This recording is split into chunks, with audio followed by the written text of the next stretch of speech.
এদিকে বিএনপি নেতা ইশরাক হোসেনকে মেয়র ঘোষণা করে এসির গেজেটের বৈধতা ও শপথ পড়ানো থেকে বিরত থাকার নির্দেশনা চেয়ে রিটের শুনানি শেষ হয়েছে।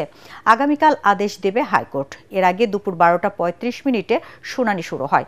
শুনানি শেষে আগামীকাল আদেশের দিন ঠিক করে হাইকোর্ট।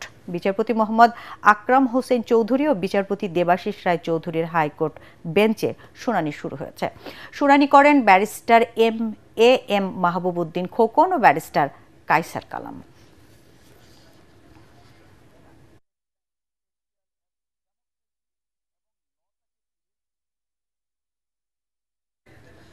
দর্শক, এই মুহূর্তে হাইকোর্টে আছেন আমাদের আরেক সহকর্মী হুমায়ুন চিস্তি। এবার যাচ্ছি তার কাছে। রিটের শুনানি শেষে আদেশের দিন ঠিক হয়েছে, এ বিষয়ে বিস্তারিত জানান।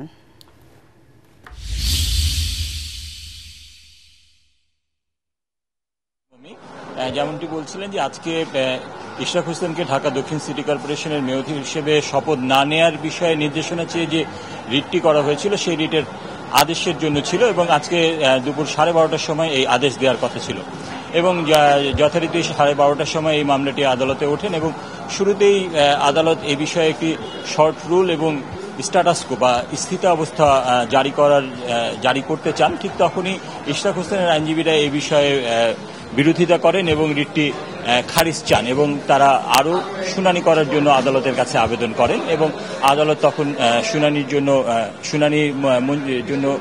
মঞ্জুর করেন এবং শুনানি করেন ইশরাকের পক্ষে ব্যারিস্টার মাহবুবউদ্দিন খোকন এবং ব্যারিস্টার কায়সার কামাল এবং তারা শুনানিতে বলেন যে এই যে মামলাটি করা হয়েছে সেই মামলার যে রিটটি করা হয়েছে সেই রিটকারী হচ্ছেন একজন আইনজীবী, অর্থাৎ এই যে নির্বাচনী ফলাফল, যে ফলাফলের ভিত্তিতে সাবেক মেয়র ফজলে নূর তাপসকে অবৈধ ঘোষণা করে ইশরাক হোসেনকে মেয়র হিসেবে ঘোষণা করা হয়, সেই মামলায় আসলে তিনি কোনো পক্ষ নন, না নির্বাচন কমিশন অথবা জয়ী বিজয়ী প্রার্থী। তারাই মূলত এই বিষয়ে কোনো রিট করতে পারেন বা সংক্ষুব্ধ হতে পারেন। যেহেতু তিনি এই মামলার কোনো পক্ষই না, ফলে এই রিট আসলে মেইনটেনেবল না, এই রিট করার এখতিয়ার তা নেই। এই যুক্তিতেই তারা মূলত আসলে এই রিটটি খারিজ চান। অপরদিকে রিটকারীর যে আইনজীবী তিনিও শুনানি করেন এবং তিনি শুনানিতে এই মামলার যে ইয়েগুলো আছে বিভিন্ন যুক্তি তুলে ধরেন যে কি কি নিয়মের ব্যত্যয় ঘটেছে এখানে, সেই বিষয়গুলো তিনি তুলে ধরে একটি শর্ট রুল চান এবং তিনি চান যে তিনি আদালতের কাছে প্রার্থনা করেন যে এই রুল নিষ্পত্তির মাধ্যমে এই বিষয়টি নিষ্পত্তি হোক এবং তিনি যেই বিচ্যুতিগুলো তুলে ধরেন তার মধ্যে কয়েকটি বিচ্যুতি হচ্ছে যে ইশরাক হোসেন যে মামলাটি করেছিলেন নির্বাচনী ট্রাইব্যুনালে, সেই নির্বাচনী ট্রাইব্যুনালে মামলা করার যে বিধান ছিল সেই বিধানের কিছুটা ব্যত্যয় ঘটেছে এবং তিনি 30 দিনের মধ্যে যে আবেদন করার যে সময়সীমা সেটি করেননি, সেটি করেছেন বটেই, কিন্তু মামলার আবেদনে তিনি 2 বার সংশোধন করেছেন এবং এই সংশোধনগুলো 30 দিনের মধ্যেই করার কথা ছিল, সেটি তিনি করেননি এবং মামলার আবেদনে যে সাক্ষীদের রাখা হয়েছিল শুনানিতে সেই সাক্ষীদের সাক্ষ্য না নিয়ে নতুন সাক্ষীদের সাক্ষ্য নেওয়া হয়েছে এবং একইভাবে যে সাক্ষ্য নেওয়া হয়েছে সেই সাক্ষ্য প্রক্রিয়াটাতেও কিছু ব্যত্যয় ছিল।